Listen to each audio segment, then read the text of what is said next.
Sir, Sanjay राऊतची पुस्तक launch करत आहेत. या पुस्तकामध्ये नाही, त्यांनी एक कादंबरी लॉन्च केली आहे, सनसनाटी निर्माण करायची. टीव्हीच्या बातम्यांमध्ये सध्या कमी जागे होते, त्या बातम्यांमध्ये त्यांचा फोटो वारंवार दिसावा यासाठी स्वतःला महाभारताच्या संजयच्या बरोबरीने ज्या गोष्टी कोणीही पाहू शकत नाही, घाम कधी आला, टॅक्सीमध्ये कधी बसले, अशा गोष्टी ते करतात. या अगोदरही 2019 24 ऑक्टोबरला जेव्हा भारतीय जनता पार्टीच्या 105 जागा आणि त्यांच्या 56 जागा आल्या, त्यांच्या लक्षात आलं की आता युतीचं सरकार येत आहे, तेव्हा ही मनामध्ये बैमानी जागी जागी आणि त्यांनी सांगितलं, एक पुन्हा कथा रचली की मान्य अमितभाई शाह आमच्या घरी आले आणि घरी येऊन यांना 2.5 वर्षाचं या ठिकाणी आश्वासन दिलं, अशी कथा रचली आणि त्या कथेच्या मागे गद्दारीनी काँग्रेस सोबत ते गेले. आता नवीन कथा करता एवढंच आहे, आपली योग्यता काय, आपली पात्रता काय हे न बघता आता महामहिम न्यायमूर्तींवर सुद्धा ते आरोप करायला लागले. काँग्रेसचं सरकार असताना न्यायमूर्ती महोदय फक्त एका फोननी पलटायचे, असा त्यांचा एक नवीन शोध आहे. हा शोध कधी जगात लागला नाही.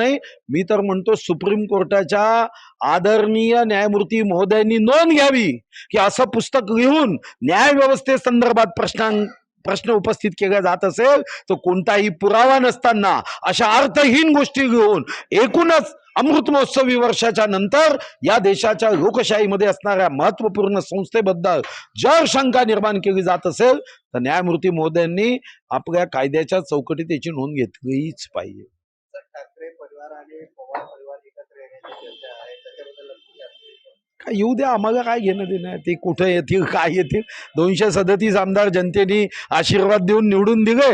दीन दुर्बल शोषित पीडित अंध अपंग असहाय्य निराधार शेतकरी शेतमजूर यांची सेवा करण्यासाठी वेळ द्यायचा आहे. ते कधी एकत्र येतील, काय जेवायला कुठे एकत्र बसलेत का, कोणत्या ताटात जेवण केलं, मीठ कोणत्या बाजूला तिथं ठेवलं होतं, हे काय करायचं आहे. येऊ द्या, कोणाला एकत्र यायचं येऊ द्या. अरे आपली जनता सोबत पाहिजे, ते किती एकत्र आले हे महत्वाचं नाही, जनता आमच्या सोबत एकत्र आहे. त्याची भूमिका काय राहणार आहे. असं नेहमीच एकत्र येतात. देवेंद्रजी येतात, परवा गडकरी साहेब होते, कधी मोदी साहेब असतात, एकदा अमितभाई होते. याच्यावर काय प्रतिक्रिया असणार आहे. तुम्हाला तर कोणी एकत्रच येऊ नये असं तुम्हाला वाटत राहतं. खरं तर मंचावर कार्यक्रमाच्या निमित्ताने अनेक लोक एकत्र येतात. माननीय एकनाथ शिंदे साहेबांचा सत्कार शरद पवार साहेबांनी केला, मग काय शरद पवार साहेब एकनाथ शिंदेच्या पार्टीत जाणार आहे का.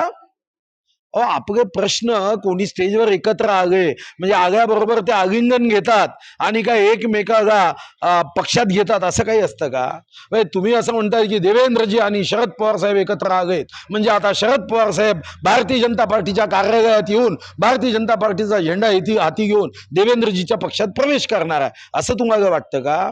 ते त्यांच्या पक्षात सुखी आहे, आम्ही आमच्या पक्षात सुखी आहे आणि जनता आमच्या सोबत सुखी आहे.